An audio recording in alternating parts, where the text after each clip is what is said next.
Quem trabalha com serviços de alimentação sabe o quanto é trabalhoso manter tudo funcionando em ordem. Afinal, manter um padrão de qualidade, agilidade e eficiência é fundamental para que o negócio prospere e conquiste bons clientes. Neste podcast, vamos abordar quais os principais desafios e tendências enfrentados pelos empresários do setor de alimentos. Você sabe quais são esses desafios? Quais as tendências no setor da alimentação, principalmente durante a pandemia? Essas e outras perguntas serão respondidas na nossa entrevista pelo Billy, que foi proprietário de restaurantes e tem bastante experiência nesse setor. Eu sou a Carol. E eu sou Ezequiel, e esse é o Engenharia de Quê?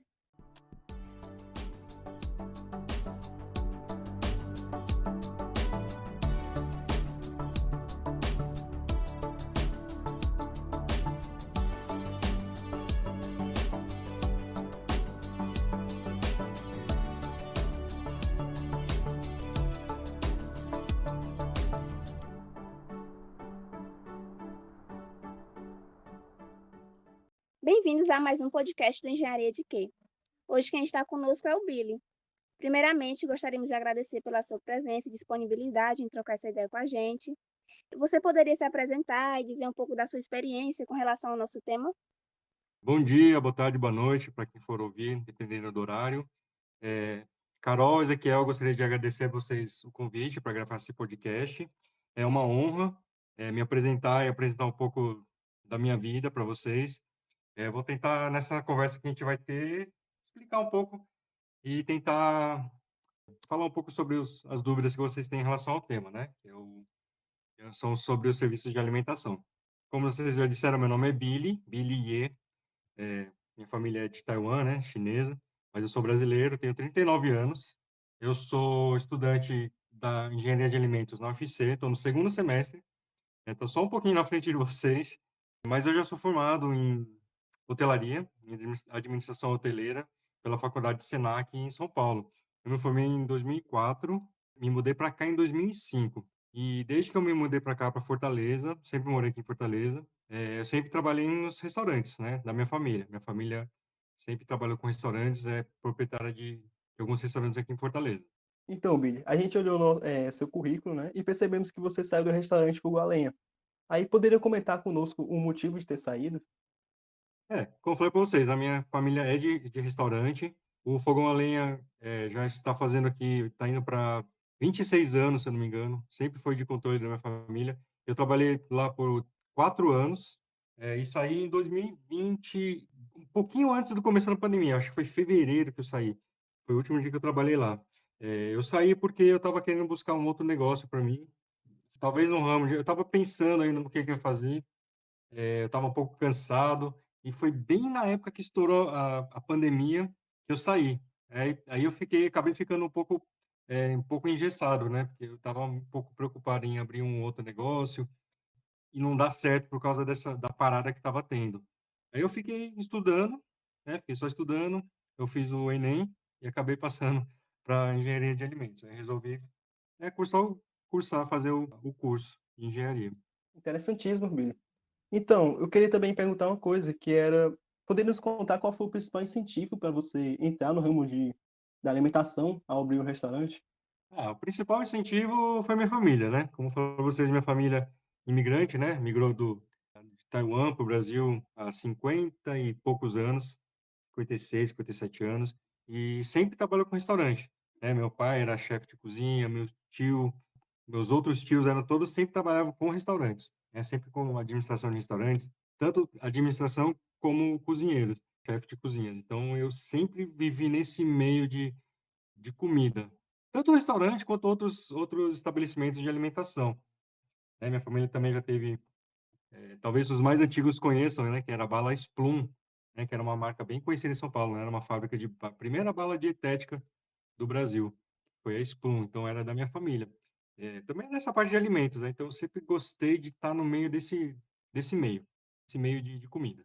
Qual você considera sua maior conquista e sua maior dificuldade durante esse tempo que você teve com experiência em restaurantes? Qual foi sua maior dificuldade e sua maior conquista? Eu acho que minha conquista foi ter conseguido colocar em prática, muito do que eu aprendi na faculdade de hotelaria, né. O pessoal pensa na faculdade de hotelaria, acho que é uma coisa bem simples, né, mas A faculdade de hotelaria, você tem cadeiras como turismo, informática, língua estrangeira, macroeconomia, microeconomia, metodologia, teoria de administração, matemática financeira, nutrição, dietética, sociologia, antropologia, faz um tempo já. Deixa eu ver, gestão de caixa, enologia, marketing, não sei se eu já falei, contabilidade, ciências contábeis, psicologia, controladoria, filosofia, gestão de RH, administração financeira, direito,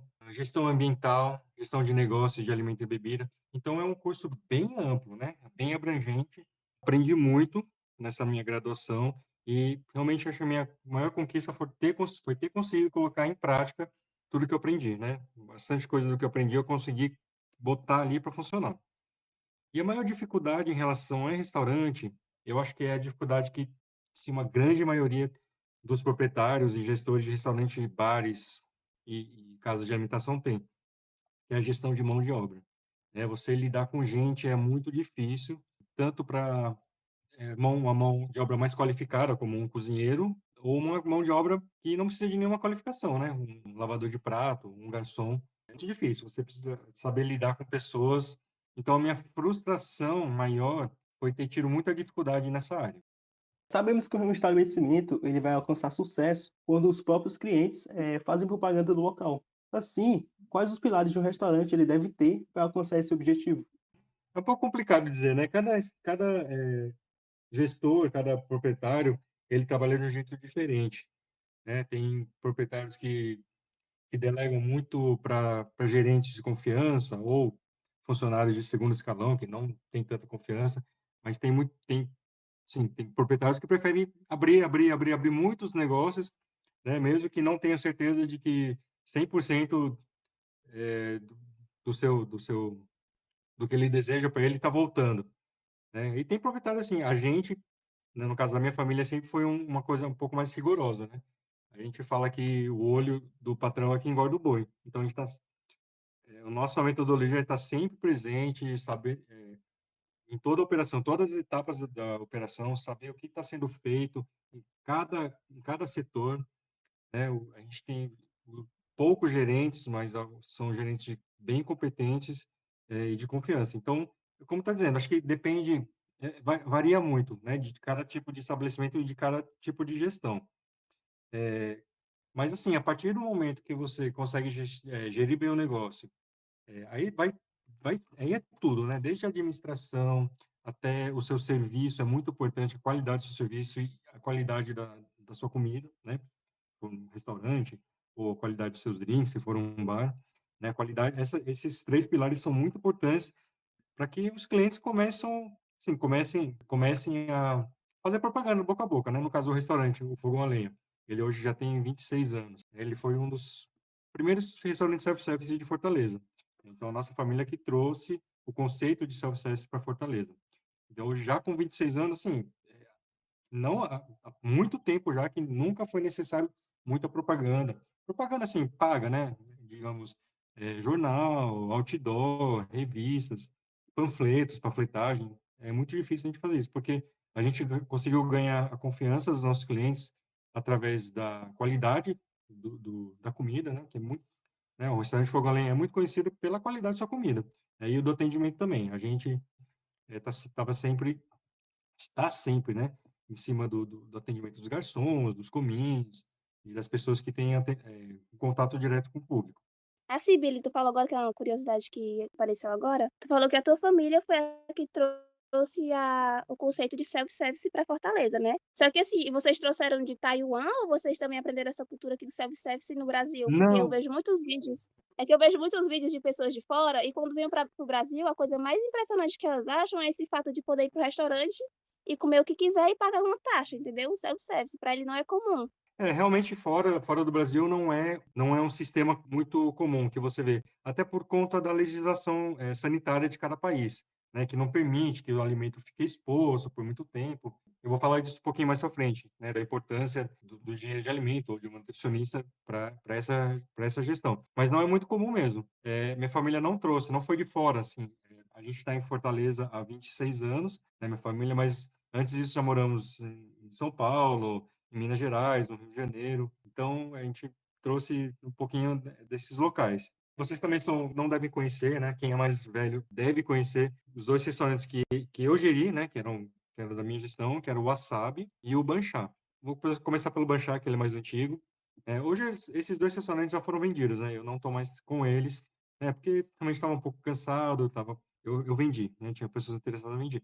Mas o Banchá, né, era um dos primeiros restaurantes japoneses, também de Fortaleza, com um sistema de rodízio. Então, a gente foi um dos primeiros restaurantes que implantou o sistema de rodízio de sushi. Fortaleza ficava lá na Vajota, onde hoje é o Frederico. E o Wasabi é assim, é um restaurante, uma delícia de restaurante, mas me deu muito problema também com mão de obra e eu acabei me desestimulando um pouquinho. O Wasabi, para quem conhecer, para os mais antigos, se você falar o restaurante do Trenzinho, vão saber que é o Wasabi, né? É um restaurante que a gente montou um balcão, era um balcão onde passava um trem, literalmente um trem, esses trenzinhos de ferro de modelagem. Até fugiu o nome agora. Mas é esses trenzinhos de escala mesmo, então eles vinham, tinha a locomotiva e vinha puxando os vagões. Em cima dos vagões, a gente colocava os pratinhos e traziam para a mesa do cliente o sushi. Eles vinham em duplas, né, sushis de dois em dois. Então foi assim, um sistema, aí sim, esse sistema foi, a gente viu de fora, né, na verdade da Alemanha mesmo. Não é originado da Alemanha, mas o meu tio, né, no caso, ele trouxe essa ideia da Alemanha, que ele foi visitar o país e gostou muito. Ele deve ser originário do Japão mesmo, que chama até Kaiten Sushi, né, que é sushi na esteira. Só que a gente não quis colocar esteira, né? Uma esteira, tipo essas esteiras de aeroporto, de bagagem em aeroporto, né? Mas a gente colocou um trem, literalmente um trem mesmo, com muitos vagões. Assim, era um restaurante muito legal de conhecer crianças, famílias, o pessoal ia para tirar foto, era um ponto turístico.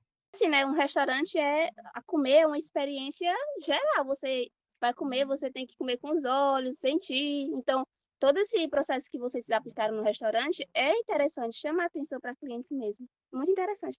Tu falou que tu se afastou um pouco dos restaurantes no começo da pandemia, né, mas sabe dizer quais foram as dificuldades para adaptar o restaurante na época de pandemia, se tiveram muitos desafios que vocês tiveram que enfrentar? Certo. Eu me afastei, mas assim, a minha família ainda continuou na operação. No caso, o meu irmão, que era mais próximo, né, a gente tá sempre junto, tá sempre conversando, né? Apesar de eu não estar como gerente do restaurante, ainda as ideias, né? Afinal, é negócio de família, né? Então a gente tá sempre contribuindo com ideias. Sim, foi bem difícil mesmo, né? Apesar da gente estar preparado financeiramente, não estava preparado, lógico, para a pandemia, mas estava bem financeiramente, então conseguiu se segurar. Mas foi difícil porque foi tudo muito repentino, eram muitas informações desencontradas, cada hora é uma coisa que podia e chegava amanhã já não podia, aí mudava para uma coisa, depois mudava para outra. Então a gente teve que fazer muitas adaptações e de uma maneira rápida, para que o restaurante não fechasse, né? Teve muitos restaurantes que fecharam, preferiram fechar, dispensar os funcionários. A gente infelizmente, teve que reduzir um pouco o quadro de funcionários, não sei de lhe dizer com certeza a porcentagem, mas em torno de 30%, né? Teve que dispensar. Agora já foram contratados de volta, né? Já estamos em tempos mais normais, então foram contratados de volta. Mas na época que começou, a gente teve que dispensar e se adaptar. Uma sorte que teve foi que antes de eu sair do restaurante, eu deixei todo o sistema de delivery pronto, preparado no iFood, né? No caso, com o cardápio pronto, com toda a sistemática já estava pronta, com os preços, precificação. Então, quando começou a pandemia, foi muito fácil aplicar. Tentamos, nossa, diversas maneiras, né? Montamos um buffet mais reduzido para as pessoas se servirem ali na porta mesmo do estacionamento. Deu certo no começo, mas aí não era o que os clientes estavam querendo. Tentamos fazer pratos prontos. E sim, foi levando, né? Foi levando, empurrando as adaptações até voltar ao normal. Então, Billy, com o advento da pandemia, o setor da alimentação teve que se adaptar o mais rápido possível, a fim de evitar prejuízos, né? Então, muitos estabelecimentos optaram por divulgação nas redes sociais ou então aplicativo de delivery. Então, por meio disso, como foi que você se adaptou a essa situação?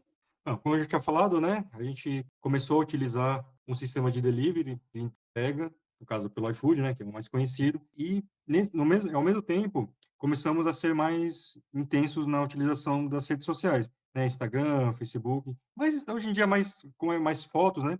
E vídeos, a gente usou bastante o Instagram para explicar, né, o momento, como é que estava, como a gente estava funcionando, para que os clientes se ficassem tranquilos em relação à manipulação do nosso alimento, em relação aos nossos funcionários, que eram sempre testados, né, aquela coisa bem burocrática, né, teste toda semana, rodízio de pessoas, tudo conforme a legislação já estava pedindo na época. Então, a gente usou bastante as redes sociais para alavancar um pouquinho, né, para não cair, na verdade, sim, para não cair no esquecimento, né, de um jeito ou de outro, uma hora essa pandemia ia ter que passar, né, ia ter que sobreviver da maneira mais fácil possível, né, mas era a época, né, não tinha o que fazer. Tinha que buscar qualquer recurso que estava às mãos e poderia ser usado, a gente usou.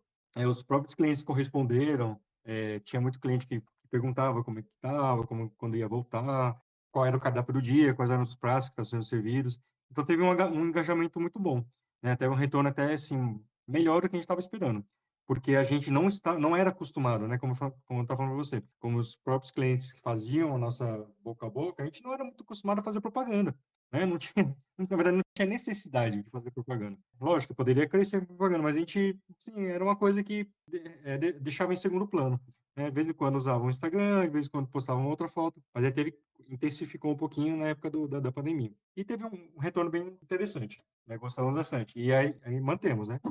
Mantivemos esse ritmo de postagens. Eu ia até te perguntar se tu, tipo, notou alguma diferença, porque é um negócio familiar de muitos anos, né? Aí, com a introdução da tecnologia, eu ia perguntar se tu notou alguma diferença, tipo assim, no apoio para convidar mais clientes. Realmente deu para notar a diferença de antigamente para hoje em dia com o apoio de tecnologia? Deu. Dá, assim, muda bastante, ajuda bastante. Outro, sim, como ele disse, a minha família a empresa é familiar, né? Então tem os braços fortes, que são meu tio e minha tia, no caso, né? Que são os chefes. Mas, assim, são pessoas mais velhas, né? Então, demora um pouco para que eles aceitem que a gente, os mais novos, que a gente introduza essas novas tecnologias. Instagram, aplicativos para os garçons, né? Os garçons faziam, anotava pedido no bloquinho de papel ainda, né? Aquela coisa bem antiquada, né? Duas vias, uma via fica no caixa, uma via vai para o setor de preparação. Né? A gente fez a implantação de aplicativos, né? Então, pelo próprio celular do garçom, hoje ele lança um pedido para o cliente quer pedir uma água. Então, o garçom vai lá, comanda essa água, né? Faz o pedido dessa água e tem uma pessoa que é responsável de trazer o produto que o cliente pediu. Então, agilizou demais o nosso serviço e isso reflete na satisfação do cliente. Então, as tecnologias não tem jeito, tem que ser utilizadas. Se estão aí porque se estão até hoje, né? Se melhora a cada dia, é porque são coisas boas. Não podem ser ignoradas. Com certeza não. Toda ajuda é bem-vinda, né? Agora, puxando um pouco para nossa profissão, você poderia falar um pouco sobre a importância de um engenheiro de alimentos dentro de um restaurante? Certo. Especificamente no nosso caso, né? Ninguém tem formação, né? Que eu fui o primeiro, no caso, que tive essa formação em hotelaria. Eu entrei na minha faculdade de hotelaria pensando já justamente em continuar no ramo de restaurante. Como eu falei para você, na hotelaria a gente tem todas as matérias que são importantes para você administrar um negócio, desde contabilidade, administração financeira, recursos humanos, e aí tem a parte de social, né? Sociologia, antropologia. E a gente faz estudos de enologia, né? Estudo de vinhos, estudos de estabelecimentos, né, de bares, restaurantes, de alimento e bebida. Então, eu entrei na faculdade já com o intuito de sempre estar nessa área, né? Como eu falei, eu sempre fui apaixonado, sou apaixonado. Aí, sim, o profissional que com mais experiência, hoje a legislação obriga, né, que os restaurantes tenham um responsável técnico, seja um engenheiro de alimentos ou um nutricionista. Não sei ele confirmar se alguma outra profissão pode ser substituída, mas eu sei engenheiro de alimentos ou nutricionista são aceitos. Então, é muito importante porque esse profissional, ele traz todo o conhecimento que ele aprendeu na faculdade e aplica no dia a dia, né? Sabe como deve ser manipulados os alimentos, está em dia com as legislações, que as legislações sanitárias estão toda hora mudando, cada hora uma hora nova, uma coisa nova.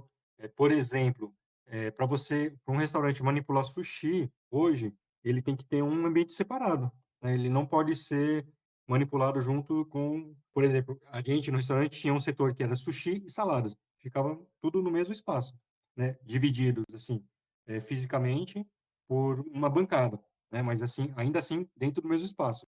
Aí hoje a legislação exige que você separe, né?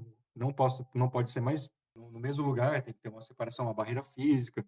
Aí toda aquela coisa que a gente já sabe, né? Tem que ter uma pia exclusiva, tudo para que se evite, por um lado, está correto, né? Que a legislação se preocupe com isso, eu acho isso correto. Mas, por outro lado, para o proprietário de estabelecimento, ele está sempre querendo o menor custo para poder lucrar mais. Não é fácil você, assim, eu conheço, como eu conheço os dois lados, não é fácil você ser um proprietário de restaurante, são muitos custos, muitas despesas, muito imposto. Ganha-se muito, mas paga-se muito. E por outro lado, é o técnico, né? O engenheiro que tenta convencer o proprietário de restaurante que ele tem que implantar, né, o manual de boas práticas, os POPs, porque a legislação exige. Então, é importante que se haja esse responsável técnico na empresa, né, no restaurante ou no bar, no caso. Em relação à alimentação inclusiva, nos últimos anos, muitas pessoas têm buscado diferentes alternativas para sua alimentação, algumas por serem vegetarianas, alérgicas ou intolerantes. Assim, como você pensa ou pensou em atender essa minoria? Sim, é um assunto muito complicado, vou te dizer por quê. Aí, na experiência, sempre na minha experiência dentro dos restaurantes que eu já trabalhei. O Fogo a Lenha, ele é um restaurante conhecido por ser eclético. Então, ele atende todos os públicos, né? Recebe quase todos os públicos, né? Porque ele é uma churrascaria, ele é um self-service, ele tem sushi, ele tem um buffet de saladas, então tem comida oriental, tem comida regional, tem comida brasileira. Então, é um restaurante que serve para todos os públicos. Então, é muito difícil você conseguir evitar uma contaminação cruzada se o restaurante ele não for especializado, né? É muito difícil você oferecer, sei lá, de repente, um, um prato vegetariano, sem que, ou vegano, né, no caso, que está mais na moda hoje em dia, sem que ele tenha tido um contato com um queijo, né? Sim, o queijo é um produto essencial no restaurante, né? Usa-se queijo em diversas preparações. Então, é muito difícil que você tenha né, para que você diga que não, é um restaurante que é 100% vegano, ou que um pessoa que tem intolerante à lactose possa comer com segurança. Então, se não for, sim, realmente um restaurante especializado naquilo, é muito difícil, sabe? Isso, em minha opinião. A gente prepara, lógico, alérgicos a camarão, né? A gente tem muitos clientes, eu sou alérgico a camarão, eu queria um sushi só de salmão aqui, mas ele não pode ter tido contato com o camarão. Lógico, a gente toma todo o cuidado possível, né, que está sob o nosso controle, para que esse cliente seja atendido. Mas a gente não consegue garantir 100%, né, porque não é um ambiente que a gente não manipula camarão, nesse caso, né. Então é muito difícil, né. Eu acho que a gente tenta atender a minoria, mas às vezes foge um pouco do nosso controle. Na questão ambiental, vocês, na época da pandemia, por exemplo, com o delivery, de que utilizar muita embalagem, tem essa preocupação com o meio ambiente, com utilizar essas embalagens descartáveis que sejam o menos agressivas possível com o meio ambiente? Olha, em relação, deixa eu dizer primeiro assim, a gente trabalha há muitos anos separando material para reciclagem, né? Nós temos uma cooperativa que faz a reciclagem de papelão, né? Os papelões das embalagens dos produtos que a gente compra, do recebimento, garrafas de água, garrafas de cerveja, vidros quebrados de copo, então tudo é separado para reciclagem, além do óleo, né? Também o óleo é muito importante que ele seja reciclado, o óleo que é utilizado na cozinha. Agora, em relação à embalagem é um pouco complicado, né? Porque não tem como você. Pensamos em diversas opções, né? Hoje a embalagem de isopor, realmente muito, muito poluente ao meio ambiente. Tentamos embalagens de papel que não deram certo, as embalagens de plástico, né? Que também são tão poluentes quanto. É muito difícil. O delivery, nessa época da pandemia, exigiu que se utilizasse bastante, né? Bastante material descartável para que, sim, diminuísse ao máximo esse contato, que a pessoa não tivesse medo, né, de consumir, de ser contaminada, no caso da Covid. Sim, a gente consegue, a gente faz até onde a gente consegue ajudar, né? No nosso estabelecimento a gente faz, né? essa coleta seletiva, né, dos materiais que é para cooperativa. A gente tem caixas de gordura, né, que acumulam toda a gordura que eventualmente vai para os ralos da lavagem de prato, lavagem de panelas. Então, essa gordura ela é recolhida por empresas especializadas, né, que levam até a estação de tratamento da KGS para que elas não sejam jogadas na rede. Então, até onde a gente consegue, a gente faz. Não é possível fazer 100%, mas o máximo que a gente conseguir, a gente está sempre fazendo. Datas comemorativas, como o Dia dos Namorados ou o Dia das Mães, resultam em uma maior demanda nos restaurantes. Assim, quais são as táticas para poder atrair mais clientes durante essa época? Eu utilizei Dia das Mães em restaurante, em todos os restaurantes são sempre uma loucura mesmo. Dia das Mães é o dia do ano mais esperado, né, para quem trabalha em restaurante, bares, floriculturas, né, essas outras empresas também que vivem no negócio de presentes, mas para restaurante, sempre é uma loucura. A gente, no caso, a gente sempre aluga mesas extras, muitas mesas extras, muitas cadeiras extras para conseguir atender o máximo possível de clientes. No fogão a lenha, sei lá, a gente abre para o serviço 11 horas da manhã, né, que o buffet começa a funcionar, mas 9h30, às vezes 9 horas, já tem gente querendo entrar para reservar mesa, para não ficar sem mesa, porque geralmente lá para meio-dia e meia, a gente já está com filas que vai até a rua. Tem anos que vai até a rua mesmo, porque é muita, muita gente. E os restaurantes que trabalham de noite, pizzaria, sushi bar, Dia dos Namorados, acho que é um desses dois momentos, tanto o Dia das Mães quanto o Dia dos Namorados. Eu sei que Dia dos Namorados à noite para restaurantes sushi, nossa, é uma loucura, viu? Uma loucura, uma loucura. Então, não sei se, assim, para uma grande maioria dos restaurantes funciona desse jeito. Para os mais novos, os menos conhecidos, os menores, eu acho que as táticas que eles usam, né, ou deveriam pelo menos utilizar, né, sempre utilizar os recursos tecnológicos Telegram para fazer propaganda, né, com alguns dias de antecedência, mostrar o que eles têm para oferecer de diferencial, alguma promoção, algum combo, algum brinde que eles vão dar, né, no restaurante Fogo a Lenha. Dia das Mães a gente sempre dá um brindezinho, né, uma flor, já teve ano que a gente deu leque, teve ano que a gente deu chocolate, né, um mimo para as mães, né, que vão lá prestigiar nosso estabelecimento. Então, esses recursos podem e devem ser usados, né, para alavancar as vendas, né? Afinal, que é o que todo mundo busca, né?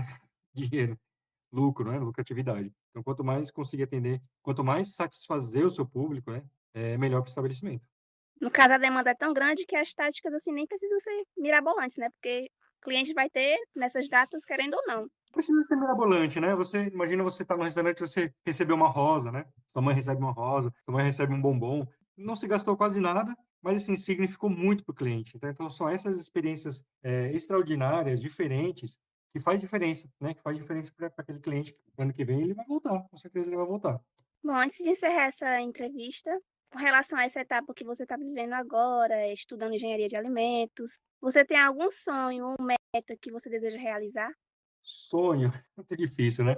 Mas meta, eu tenho como meta conseguir trabalhar, abrir uma empresa de consultoria, é o que eu almejo agora nesse momento. Pode ser que mais pra frente mude, mas agora nesse momento eu estudo engenharia de alimentos com a intenção de, junto com a formação que eu já tenho de administração hoteleira, junto com as experiências que eu já tenho também nos outros restaurantes, eu consiga oferecer um excelente serviço para os meus futuros clientes. Então, eu já sei quais são os problemas que eles vão enfrentar e eu já vou estar sabendo quais são as alternativas e quais são as soluções. Então, por enquanto, essa é a minha meta. Sonho, acho que agora no momento é sonhar em se formar. O pessoal fala que a faculdade de engenharia, né? A gente vou aproveitar até o gancho, né? E a gente está fazendo uma gravação aqui para o podcast Engenharia de Quê? Eu sou, inclusive, até um membro, né? Sou um voluntário do projeto. E a gente começou a gravar esse podcast, né? Temos hoje já diversos podcasts, hoje já estamos em 78. Não sei quando vai ser publicado este, mas com certeza já vai estar perto de 100 podcasts, né? A gente traz informações para as pessoas que não conhecem sobre o que é engenharia de alimentos. E também traz muitas informações para as pessoas que já estão dentro da engenharia, né? Que querem conhecer mais sobre diversos assuntos que a gente aborda. Mas é muito comum hoje, vocês vão escutar bastante. O pessoal chega para seus familiares, vão chegar para você e vão perguntar: engenharia de alimento faz ponte de macarrão, né? Aquela piadinha mais besta, né? Que existe. mas as pessoas com certeza vão perguntar. E a gente grava esses podcasts para que as pessoas entendam. É engenharia, né? Não deixa de ser uma engenharia. Né? Vocês estão no primeiro semestre, estão tendo química, estão tendo física, desenho técnico, vão ter muita química, cálculo, álgebra, mas não deixa de ser uma engenharia. Né? De qualquer maneira, é um estudo de engenharia. E por isso que é importante, né? Que as pessoas conheçam um pouco do que a gente está fazendo. Dessa forma, a gente finaliza a nossa entrevista, bastante produtiva e muito esclarecedora. Conseguimos tirar todas as nossas dúvidas e aprender muito com o nosso entrevistado. Billy, muito obrigado pela sua atenção e por todo o seu carinho, por compartilhar esses seus conhecimentos conosco. E antes disso, eu queria perguntar se você tem algum conselho para os ouvintes que desejam algum dia abrir um restaurante. Olha, para quem deseja, não tanto quanto abrir um restaurante, ou abrir um negócio novo, um negócio próprio, ou trabalhar para empresa, o importante é sempre buscar o conhecimento. Eu senti isso na prática, como eu falei para vocês, minha família é de gestão familiar, então para você conseguir plantar aquela sementinha do conhecimento para aquelas pessoas que acham que a formação da vida já é suficiente, é muito difícil.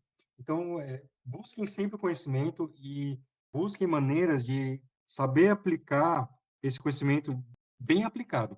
Né? Não adianta você ter o conhecimento e guardar para você, que não vale nada. Então, você precisa ter esse conhecimento e saber aplicar, saber onde que ele vai ser melhor aproveitado. Busquem conhecimento, busquem experiências. Eu já fiz um pouco de tudo, né? Tenho 39 anos, mas eu já fiz um pouco de tudo. Além de trabalhar em restaurante, eu já fui guia de turismo de aventura, instrutor de esporte de aventura, escalada em montanhas. Eu já trabalhei em navio de cruzeiro, eu já fui garçom em navio de cruzeiro. Foi uma experiência, assim, fabulosa, sensacional. Eu fui agente de embarque em empresa de comércio exterior, né? O meu estágio supervisionado no hotel, né? Sim, foi uma experiência ótima também. Eu tirei bastante conhecimentos de lá com as pessoas mais diferentes possíveis, né? Tanto assim como no navio. No navio eu vivi com pessoas de mais de 70 nacionalidades, né? Conversei com muita gente, aprendi muita coisa nova, coisas que eu iria futuramente, né, aplicar na minha área de trabalho, né, que é de alimentos, e outras áreas também que é muito importante que o profissional desenvolva, né, que vocês vão ouvir muito, que já também foi bastante abordado nos nossos podcasts, que são os soft skills, né, conhecimento técnico, hard skills, os soft skills são muito importantes. Então, esse é o meu conselho. Aprendam e apliquem bem o conhecimento. Também queremos agradecer a todos que estão nos ouvindo, e esse foi mais um Engenharia de Quê? Obrigada, Biro. Obrigado, Billy. Obrigado, gente. Até a próxima.